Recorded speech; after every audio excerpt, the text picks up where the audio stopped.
Hi, my name is Dan Hauptman. I'm one of your instructional coaches in the Palmdale School District. We're going to take a look at how to set up an online testing window in DnA.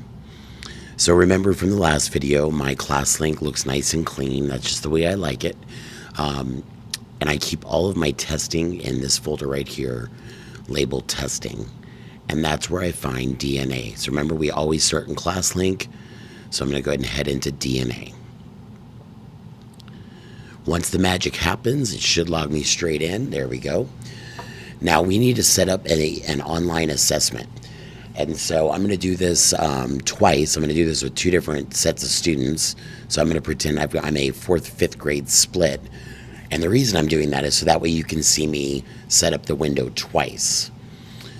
So from here, I'm going to go to the tile that it's associated with the grade level that I'm giving the assessment to. So I'm going to say it's the LPMs for 4th grade. So I'm going to click on LPMs 4th grade.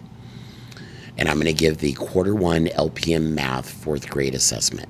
And when I click on that, it asks me how I want to give the assessment. Do I want to do it by paper or online? I want to do it online. So I have no administration set up, and I shouldn't because I'm the only teacher giving this right now. And I'm the only one doing this for my class, so you shouldn't have any either. So the first thing I'm going to do is I'm going to come right here to Test in Portal, and it's going to bring me to the Assessment Administration page. So I need to have a Windows start date, so I'm going to have it open today at noon, and I'm going to have it closed today at 12:45 p.m. I'm not going to worry about academic year. I'll worry about grade level here in a second. I also need to drill down into the site because I see everybody. If you're at multiple sites, you'll need to drill down as well. But most of you will be able to stay at the site. And then I'm also going to pick my name. So these are all the classes that are associated with me at Oak Tree. That's where my students live. So I need to make sure that I have that right. So you won't have to say grade level, but I will. So from here, I'm going to make sure that I've got my, that I've picked me. And then here is my student right here, Old Yeller. Now that I have the administration set up, I need to check on the settings. So I'm going to click on Show. From here, this is where you can set up a daily window. So if I want to have a daily open up, I can do that based on the schedule I put up there. I'm just going to go ahead and leave it on all day. The time duration, I don't care how long it takes them. I'm allowing him to have 3 pauses. The input, I'm going to keep as online entry. The availability is open. The randomizing choices, I want the normal choice order. And so I'm going to keep the randomizing items on normal as well. For the tool settings, I'm going to go ahead and hide the administration. And for the tool settings, it depends on the assessment you're giving. I usually leave everything the way it is. I use the calculator based on the item that they're answering. Same thing with the graphing and the protractor. Spell check is automatically disabled. The text-to-speech I also have disabled along with text-to-speech passage. If you have students that have an IEP that require that, I'll show you during the administration how you can change text-to-speech for those students only. I keep the digital notepad enabled. I also allow for the highlighting.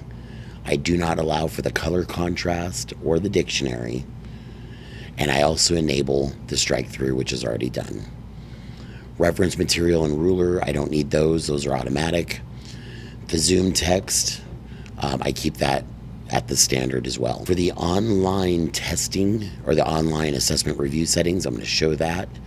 I have that as set as no and with key no, so we don't need to worry about anything there. And now I can hit save. And what you'll notice, you'll see this green bar as it's saving complete like it just did. So now I'm ready to go. So I said I would set up a testing window twice. So I'm going to go ahead and close this one out, and now I'm going to set one up for my 5th grade class. So I choose the 5th grade title. I'm going to come in and do the LPM math online. Notice I have no administrations for that assessment. test in portal. I'm going to set this up for today at 1:15 p.m. and I'm going to have it close today at 1:30 p.m. Again, academic years I'm going to leave. Grade level I'm not going to do anything to until I get to my school. There's Oak Tree. Now I can say I'm going to do this for grade 5. I'm going to choose me. If you don't get that choice and it's just you, that's okay. My homeroom, and then select my student. Administration settings, I'm going to keep it as all day. 0-minute time limit, which means that there's no time limit. 3 pauses. Online entry. Availability is open. In other words, there's no password protect. Randomizers are set to normal. Tool settings, everything is going to stay default except for highlighting for me. That's your choice. Everything else stays the way it is. I'm going to go ahead and save. Oops, not save, but I'm going to go to the assessment review settings. This allows the students to see it within a certain amount of time. I'm going to keep that as is and save. And you'll see that pop up. The live proctoring is there, the students are there, the aggregate view, and we'll take a look at that with my other student here in a second. Now I'm going to go back to the 4th grade assessment. I'm going to go back to hitting the back button. 4th grade, that was the math LPM, and click on that online button. So notice the red button here, the red status. So let's say that we had to go to lunch, maybe we had a fire drill, maybe something happened and we had to leave the room and my student couldn't finish the assessment. So if you noticed, he hasn't finished yet. So when I come back into the assessment window, instead of opening a new window that creates problems, we're going to edit this window. So now instead of it being done at 1 o'clock, I'm now going to make this done at 2 p.m. Everything else stays the same, and I'm going to save it. And what you're going to see is the status change, and it'll be complete. And now my students can then finish the test.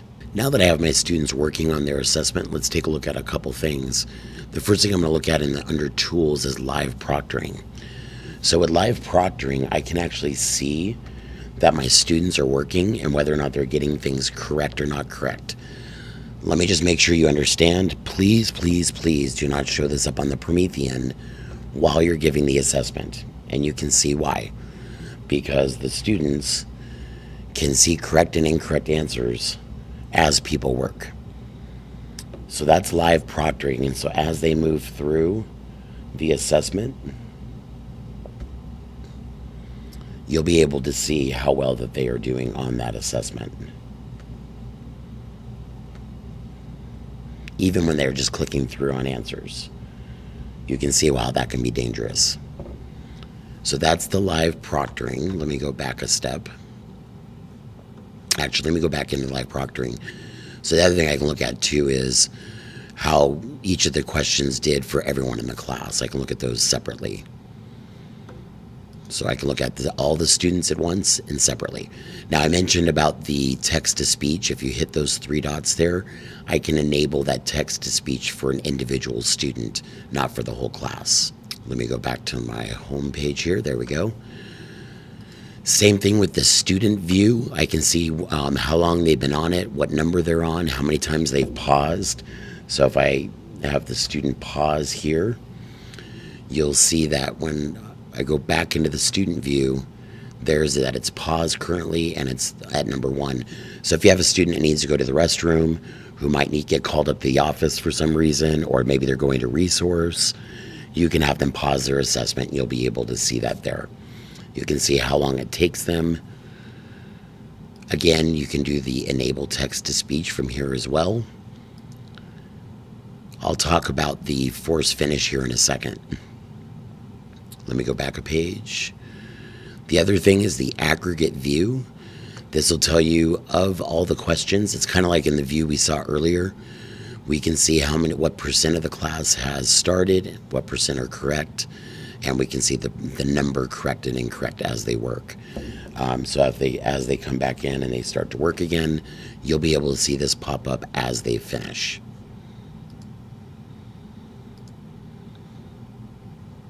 So let me go back to the page, and I'm going to go back into the live proctoring. Sometimes it happens where students get all the way through, but they don't submit it. So what you can do here is hit those three dots, and you can force their finish on the assessment. We really want them to finish the assessment, but if they get all the way to number 7 in this case, and it shows that it's not finished, you can force the finish there. Sometimes students will get to number 7 and their intent is to go back through and check all their answers. And so they'll pause maybe at the end of the day of the testing, the first testing day, or they'll go to lunch and they won't go back, and they'll think that, oh, I'm done, I don't need to submit it, but they do. So that's how you can force finish them. You can also force pause them. So now the assessment's been paused on both their computer and on your side. Let's take a look at how students log in to take the assessment on their Chromebooks. All right, for the students, they do exactly what the adults do. They're going to start off in ClassLink, so they'll sign in with Google.